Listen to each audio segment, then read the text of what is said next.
Everyone, today we will talk about how to fix or how to solve the problem of not opening on Pinterest. To know how to fix or how to solve not opening on Pinterest, we click on settings.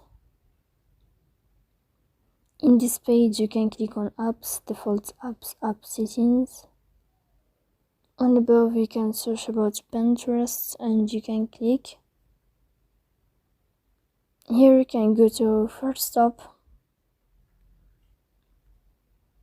and you can click OK.